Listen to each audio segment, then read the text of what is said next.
Hello, students. We had a question about some different theorems. Most of these are housed in section 4.1, but we've also been dealing with theorems and kind of proof ideas since back in chapter 2.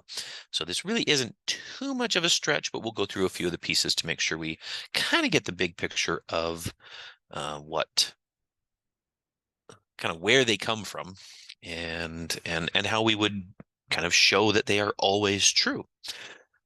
So let's jump in here to a couple. So this is right at the beginning of section 4.1.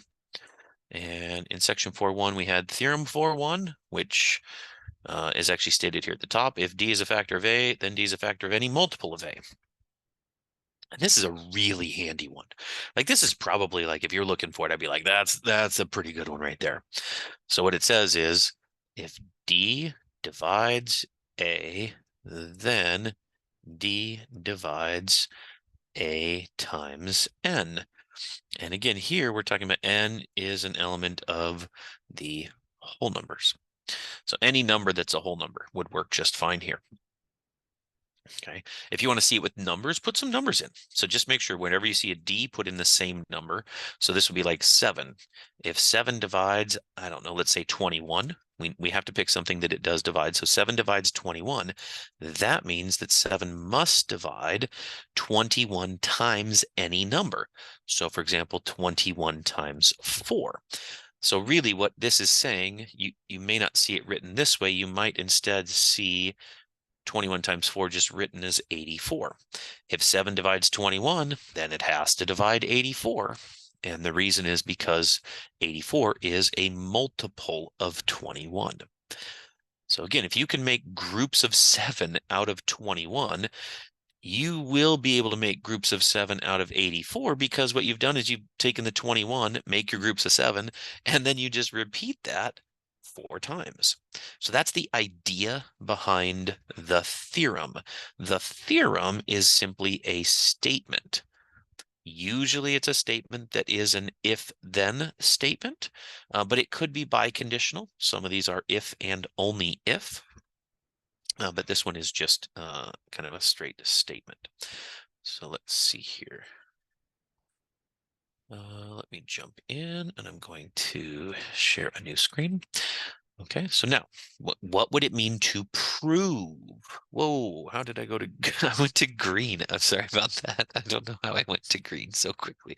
Let's go here. I want to prove the statement is true. Now, proving it is more than just giving examples. It's more than making a conjecture. It's demonstrating the statement is true every single time. Okay, so what I would say is I want to prove what? I want to prove if D divides A, then D divides A times N. Okay, and again, N here is a whole number. Okay, so the first piece that we want to start with is this is an if statement. So remember, the only way this if-then statement is false is if we meet the conclusion and fail, meet the condition, fail the conclusion. So if you can find a time that that happens, the entire statement becomes false. Now, when you are asked to prove something, you're going to be showing people that it can never be false. All right. So that means if you were to say, I'm going to make the first part true and I'm going to make the second part false, if you do that, you should run into some internal inconsistencies, which would be known as a contradiction. And so we're going to go through and we're going to say, well, let's just go through and try to prove that it is true. And what you could do then is you could say, aha, I'm going to start by assuming the first part is true. And then I want to show you that the second part right over here, that this part can never be false because it always has to be true. If I can show you that you start with a true statement and then you have to end with a true statement, that is telling you that the true to false will never happen. And if it never happens, your statement is always true. So that's the idea. Okay, so that's the big picture. All right. So now let me jump in and okay, so I'm gonna erase a bunch of this stuff. Do do do do do do do do do do do do do do do do do. Ooh, I erased the letter P on prove. Okay, we're back. So here we go. So what I'm gonna do, what you're gonna see me do is I'm going to say this first if statement right here. I'm gonna say assume that it is true because it doesn't have to be true, but we're gonna say, okay, let's just say that it was true. And why is it so important to say that it is true? Remember, for this statement, if the first part was false, then the statement is guaranteed to be true. You can't disprove it. So we don't really want to start with something that isn't going to get us anywhere whatsoever. We could do that for any statement.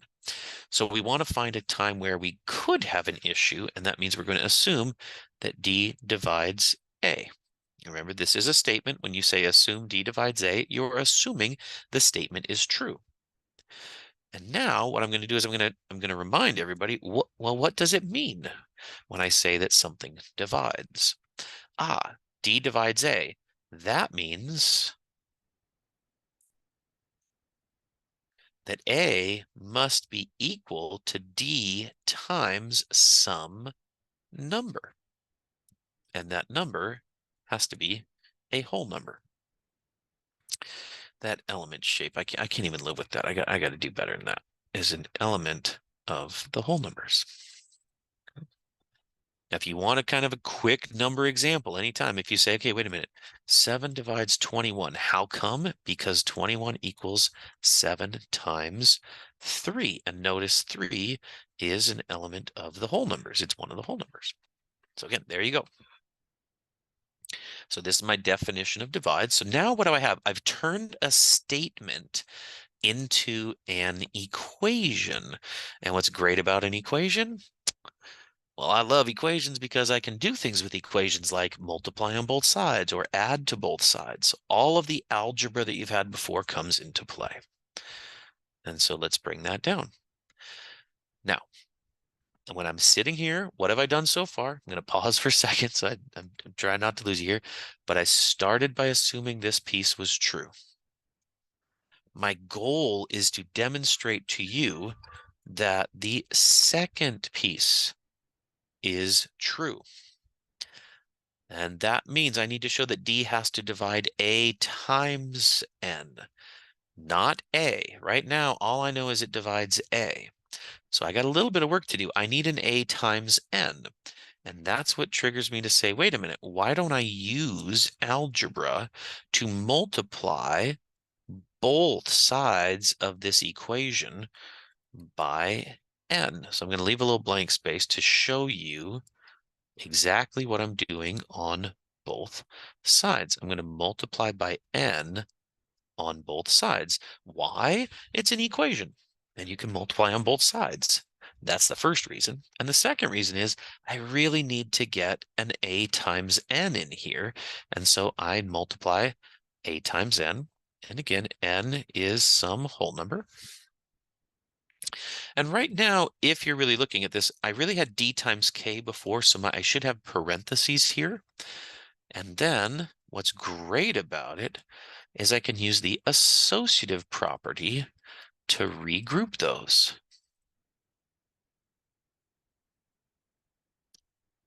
That's the associative property of multiplication. Okay. And now what I have, this is where things for some of you I think get a little bit tricky, but I'm going to do my best to make sure that it comes back to you. Remember the definition of division or divide says it has to be your number multiplied by something that is a whole number. Well, I have my number D. Right now it's multiplied by this thing. And so what I would have to say is that thing a whole number? Does it have to be a whole number? And it's good to kind of check and say, well, where'd the numbers come from? K was a whole number. N was a whole number. So now I would pause and I would say K times N is a whole number. And why is that? That is the closure property of multiplication. The whole numbers are closed under multiplication. So now, if you kind of look at the big picture, I have my a times n, I have the d, and then I have it multiplied by some whole number. And yes, we know exactly what that looks like, but it really is just some whole number. And the definition says you just have to multiply by some whole number, and that means that it divides. So this entire component right now becomes d divides a times n. And so what I've done is I've kind of gone down to start with d divides a, and at the end of the day, I can show that d divides a times n. And this is the definition of divides. And once you get to the end, I started here. I assume that d divides a. If d divides a, then dot, dot, dot, dot, dot, dot, dot, dot, dot, dot, ding, then d divides a times n. I've done it with variables, which means I've done it guaranteed for every possible number that you can think of, as long as you choose something that up here is in the whole numbers. So this is guaranteed to be true. I usually put a little box and a little check mark through the box indicating I am done with this proof. And that is how you do a proof. You got to show it for all of them. What else could we prove? Prove that odd, what did we do in class? Odd times odd? I think we did odd times odd equals odd. Okay, so let's do odd times even is always even. I want you to prove that, right? Okay. So if I ask you to prove that an odd number times an even number is always an even number, we better make sure our definitions are correct so we understand what we're talking about. An even number is a number that looks like 2 times anything that's a whole number. And an odd number is anything that is 2 times a number but has a remainder of 1. And again, that n is a whole number. N is, some people just think it's a general variable. What does it say? It's 2 times something, and that something is a whole number. All right, well, what I'm going to do is I'm going to start with one part of this. I'm going to start with an odd number times an even number. So I need to pick something in general so that I can cover everything. What I don't want to do is come over here and say, well, let me see here, 3 times 2, that's an odd, and I multiply by an even, and that gives me 6, which is even, right? That's good. That's one example, but we only have, infinitely many more to go. So if I want to show to you this is always true, and it wasn't just a fluke that I picked a few specific pieces, we have to be able to say, let's take an odd number and multiply by an even number. Okay. And for my odd number, I'm going to pick 2 times something, and it just needs to be a whole number. So I'm going to choose 2 times a plus 1. And I'm going to multiply by an even number. Now, you're going to be tempted to use the same variable, but it doesn't have to be the same variable. It just has to be 2 times something that is a whole number. So usually in math, we try to make them different whenever we're not sure that they are the same. Okay, so here I am. Now, before I get going too far, my goal was to show that I end up with an even number. My goal then is to show that whatever I have here turns out to be 2 times something, and that something just has to be a whole number. Okay, so let's see what we end up with. So here I have 2 times a plus 1. I multiply by 2b. If you want, you can distribute this out. Some people prefer to do that. That's especially as you're getting used to things, that's not a bad idea. So 2b times 2a is 4ab plus, and I multiply 2b times 1, and I get 2b. Okay. So again, right here, from here to here is the definition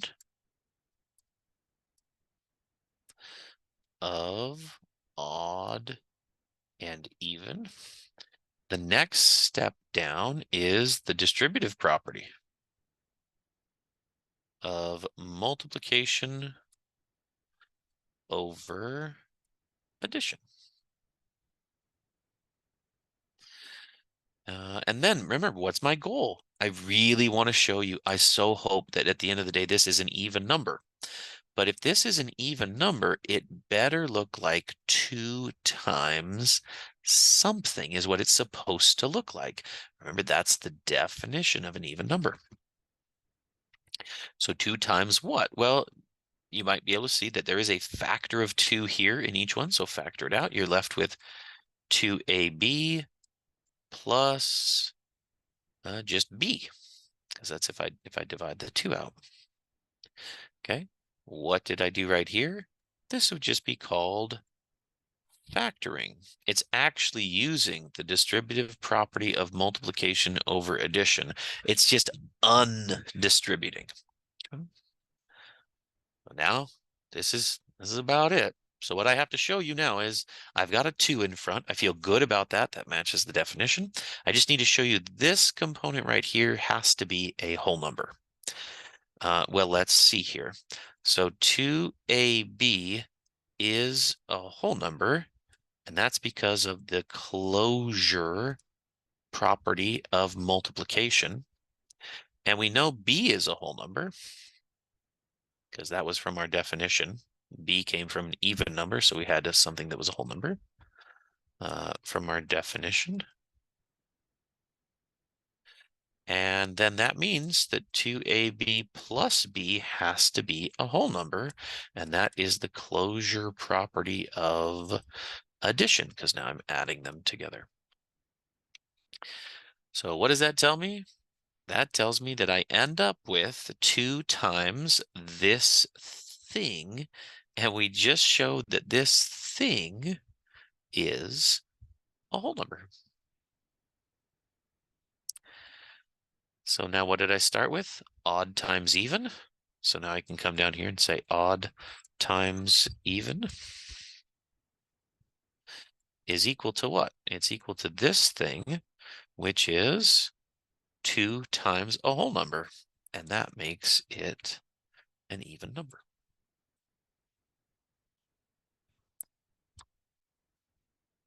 All right. So there's another proof with odds and evens. Let's do one with a divisibility test, because I said those would be something that might be included on the exam. I will do a divisibility test for the number 8. Okay. So when I do divisibility tests, I'm looking for things that 8 divides so that I can use the theorems. Now, if I was getting a few examples here, I might do something like 3, 7, I don't know, 0, 2, 4, something like that. That seems reasonable. Okay, so now what I really do is when I break this down in my mind, I think to myself, this is 37,000 plus 24. And the reason why I do that maybe is I'm looking for things that 8 goes into. 8 does go into 24. And here I'd have a tough time looking at it, but maybe I could see 37 times 1,000. And 8 goes into the 1,000 part, which means it goes into 37 times 1,000. And that was the theorem I proved earlier, that if it goes into a number, it goes into any multiple of that number. Okay, so that was an example. Examples are not a proof. If I want to prove it, then my proof would be 8 divides, and then you have to pick how many digits you want to do. So why don't I do a 5-digit number, because I just had that one on the screen. So 5 divides a number A, B, C, D, E. And again, this is place value, not multiplication. Okay, 8 divides a 5-digit number if and only if 8 divides C, D, E. And again, that is place value. So the rule was it divides any number as long as if and only if it divides the last 3 digits. So we got to show this kind of both ways, but because it's if and only if, which means we have to show one way and the other way. But what's great about this is most of our properties are actually two-sided. So let's take a look at what this means. I'm going to start by saying 8 divides A, B, C, D, E, and this would be in place value. Okay. So I'm going to tell you that it divides this whole number, right? Okay, well, let's see. 8 divides this whole number means what? Well, what is this number? This number is A times 10,000, right? Plus B times 1,000 plus C times 100 plus D times 10 plus E. This is the number. So here's my number, A, B, C, D, E, right? And so I'm just going to rewrite and say A, B, C, D, E is equal to, now here's what I have to be able to show. I have A times, and I know this is 10 times 1,000. This is B times 1,000, but 1,000 is really 8 times 125, because that's what it is. And then over here, I have this remaining part, which is 100 times C plus 10D plus E, which is really in place value form, it's CDE. So now here comes my explanation as to why this is true. So I would say, looking at this first number, right? These first pieces here, 8 divides 1,000. And we can see that because of what's written there. 8 does divide 1,000, which means that 8 must divide 1,000 times any number you choose. And if you want the number, this is theorem 4-1. Okay. So this is guaranteed to be true by theorem 4-1. Well, if you look in this chart, I have 1,000. And over here, I have 1,000. So what does that really mean? It means that 8 does divide the first term and 8 does divide the second term. Okay. Right. Now, lastly, what I know is 8 does divide the first two. I don't know if 8 divides the last piece. So if 8 does divide CDE, right, then we already know it divides the first part. And I could add that in there. Maybe I'll add that piece in there. If 8 divides this, and we know that 8 divides A times 10 plus B groups of 1,000. That's just the first components here. Pull out the thousands here. Pull out 1,000 and you're left with B and a 10A. So that's the rest of that number. I'm just filling all the groups of 1,000 out there. Okay, we know that. Then 8 must divide A, B, C, D, E. And again, this is in place value form.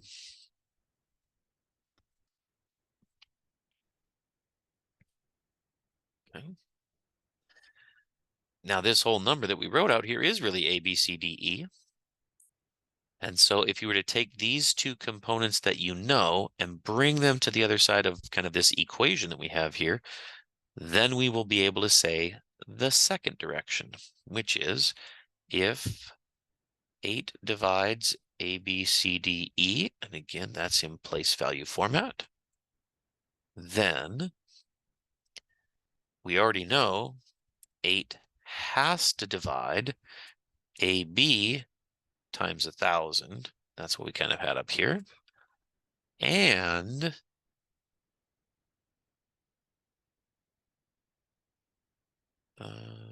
let's see here. Oops. I wrote the then.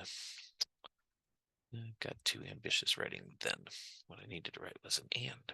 If 8 divides this, and we know 8 divides this, which we do, then 8 has to divide the difference of these two. And again, if you subtracted those, you'd get rid of the A, B groups of 1,000, which would cross everything off, which means 8 would have to divide C times D times E. So again, 8 divides the first two guaranteed, which means the only thing left up for grabs is this last component. If 8 does divide the last component, the last 3 digits, then it has to divide the whole number. If we know it divides the whole number, then it has to divide the last 3 digits, because otherwise this part would fail, but the first part would be true, and we can't have that. So there we go. This is kind of how you would demonstrate that it has to work for divisibility test for 8. The test for 2 or 5 or 10 is very similar. You would just use a single digit. So you would have something like A, B, C, D times 10. Get rid of all that stuff. The only thing that's left is E. And you could say right here, I know 2 does divide that whole thing up there because it's just a multiple of 10. And I know 2 divides 10. 2 divides 10 implies 2 divides the whole thing. And since it divides the entire whole thing to start with, the only piece we're unsure of is the last component. And that's where you can do this if, then this. You can do an if and the next then. So if I know 2 does divide the last digit, then it has to divide the whole number. Because if it does divide the last digit, we have 2 check marks, and that is theorem 4-2 part A. And likewise, if it does not divide the last piece, then what you have is theorem 4-2 part B. It works for one, but not the other. Therefore, it will not work overall.